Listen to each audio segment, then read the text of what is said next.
வணக்கம். நம்ம எல்லாருக்குள்ளேயும் ஒரு தேடல் இருக்கு இல்லையா? ஒரு அடிப்படை உண்மையை நோக்கிய தேடல். அப்படிப்பட்ட ஒரு காலத்தால் அழியாத பயணத்தை பத்தின ஒரு உபநிடத கதையைத்தான் நாம இன்னைக்கு பார்க்க போறோம். இந்த கதை எங்க தொடங்குதுன்னா, பிருகு அப்படின்னு ஒரு இளம் சாதகர் கிட்ட இருந்துதா. அவரோட தந்தையான வருணன் கிட்ட போறாரு. சும்மா போகல, பல யுகங்களா மனித மனசுல எதிரொலிச்சிட்டு இருக்கிற ஒரு ஆழமான கேள்வியோட போறாரு. அவர் என்ன கேக்குறாருன்னா, எல்லா காலத்திலயும் எல்லா இடத்துலயும் எல்லா பொருட்கள்லயும் நிறைஞ்சிருக்கிற அந்த முழுமையான ஒரு விஷயம் எது? நான் அதை எப்படி தெரிஞ்சுக்கிறதுன்னு கேக்குறாரு. அதாவது, இந்த முழு பிரம்மாண்டத்துக்கும் மூலம் எது, எல்லாம் எங்கிருந்து வருது, அதை தெரிஞ்சுக்கணும்னு அவர் ஆசைப்பட்டார். இப்போ பிருகுவோட அப்பா கிட்ட இருந்து நேரடியான ஒரு பதில் வரும்னு நீங்க நினைச்சா அதுதான் இல்ல. அவர் நேரடியா பதில சொல்லல. அதுக்கு பதிலா அந்த உண்மைய பிருகுவே எப்படி கண்டுபிடிக்கலான்னு ஒரு வழியை காட்டுறாரு. அவர் சொன்ன அந்த வழிதான் தபஸ். இப்போ தபஸ்னு சொன்னதும் நம்ம மனசுக்கு வர்றது கடுமையான தவம், உடலை வருத்திக்கிறது. அப்படி இல்ல. இங்க தபஸுங்கிறது ஒரு விஷயத்துல முழு கவனத்தையும் செலுத்தி ரொம்ப ஆழமா தனக்குள்ளேயே கேள்வி கேட்டு பதில கண்டுபிடிக்கிற ஒரு செயல்முறை. சரி, இப்போ பிருகு தன்னோட பயணத்தை ஆரம்பிச்சிட்டாரு. அவரோட இந்த தேடல் எப்படி இருந்துச்சுன்னா, ஒரு வெங்காயத்தை உரிக்கிற மாதிரி ஒவ்வொரு லேயரா ஒவ்வொரு அடுக்கா உரிச்சு பார்த்து உள்ள என்ன இருக்குன்னு கண்டுபிடிக்க ஆரம்பிக்கிறாரு. அப்படி உரிக்கும்போது முதல் லேயர்ல அவர் என்ன கண்டுபிடிக்கிறாருன்னா, இந்த உடல், இந்த சரீரம் தான் அந்த முழுமையான உண்மைன்னு ஒரு முடிவுக்கு வராரு. ஏன்னா யோசிச்சு பாருங்க, நம்ம நேரடியா உணர்றது, அனுபவிக்கிறது நம்ம உடம்பத்தானே. சோ அதுதான் உண்மையா இருக்கணும்னு நினைக்கிறாரு. ஆனா இந்த பதில கொண்டு போய் அவங்க அப்பா கிட்ட சொன்னப்போ வருணன் ரொம்ப அமைதியா ஒன்னே ஒண்ணுதான் சொன்னாரு. இன்னும் கொஞ்சம் தபஸ் பண்ணு. இந்த ஒரு வரிய பிறகு திரும்ப திரும்ப கேட்க போறாரு. ஒவ்வொரு முறையும் இது அவரை இன்னும் ஆழமா தேட வைக்குது. அப்பா சொன்ன மாதிரியே பிருகு மறுபடியும் தபஸ் பண்ண போறாரு. இப்போ இன்னும் ஆழமா போறாரு. உடலுக்குள்ள இருக்கிற பிராணன், அதாவது உயிர் சக்தியா கண்டுபிடிக்கிறாரு. ஆஹா, இதுதான் அதுன்னு நினைச்சு அப்பா கிட்ட போறாரு. அப்பாவும் அதே பதில சொல்றாரு. சரி, இன்னும் உள்ள போனா மனசை கண்டுபிடிக்கிறாரு. அப்புறம் அதை விட நுட்பமான அறிவு, அதாவது இன்டெலெக்ட கண்டுபிடிக்கிறாரு.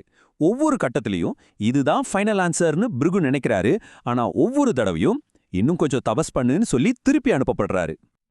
இப்படி அறிவுங்கிற லேயரையும் தாண்டி அவர் போனதுக்கு அப்புறம்தான் கதையில ஒரு பெரிய ட்விஸ்ட் வருது.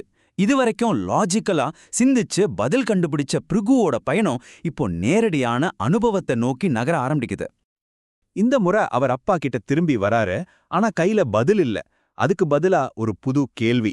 அந்த கேள்வி எங்கிருந்து வந்துச்சுன்னா, அவரால வார்த்தைகளால விளக்கவே முடியாத ஒரு ஆழமான உணர்வுல பிறந்தது. அவர் கேக்குறாரு, அப்பா, நீங்க சொன்ன மாதிரி நான் தபஸ் பண்ணேன்.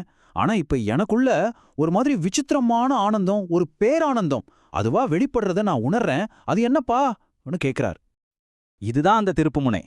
இதுவரைக்கும் பதில் சொல்லாம இருந்த அவரோட அப்பா இப்போ அந்த பெரிய ரகசியத்தை சொல்றாரு. மகனே, நீ இப்போ துளி துளியா உணர்ற அந்த ஆனந்தம் இருக்க, இதை முழுமையா நீ உணரும்போது அதுதான் அந்த முழுமையான உண்மை.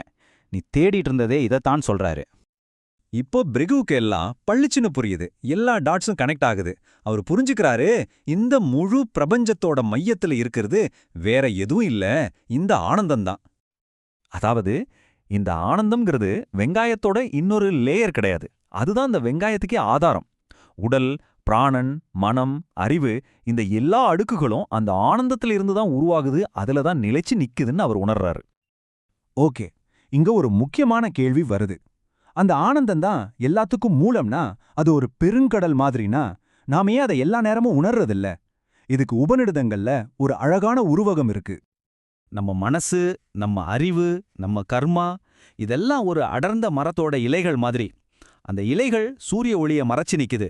ஆனா அப்பப்போ ஒரு காத்தடிச்சு அந்த இலைகள் லேசா விலகும்போது அந்த இலைகளுக்கு பின்னால எப்பவுமே இருந்துகிட்டு இருக்கிற சூரிய ஒளி ஒரு கீற்று மாதிரி நமக்குள்ள பாயும் இல்லையா? அந்த மாதிரி தான் இந்த ஆனந்தமும். அப்போ பிருகுவோட பயணம் நமக்கு என்ன சொல்லுது? தன்னை அறிதல், அதாவது செல்ஃப் ரியலைசேஷன்ங்கிறது நாம இல்லாத ஏதோ ஒன்ன தேடி போறது இல்ல. நாம ஏற்கனவே ஒரு ஆனந்த பெருங்கடலா தான் இருக்கும். அந்த கடலை நாம அனுபவிக்க விடாம தடுக்கிற தடைகளை, அந்த இலைகளை விளக்குறது தான் உண்மையான பயணம். ஆயிரக்கணக்கான வருஷத்துக்கு முன்னாடி நடந்த இந்த கதை இன்னைக்கும் நமக்கு பொருந்துது. இது நம்ம எல்லாரையும் ஒரே ஒரு கேள்வியோட விட்டுட்டு போகுது. உங்களோட உள்ளே இருக்கிற அந்த ஆனந்த ஒளியை மறைச்சுக்கிட்டு இருக்கிற இலைகள் எதுவா இருக்கலாம்? யோசிச்சு பாருங்க.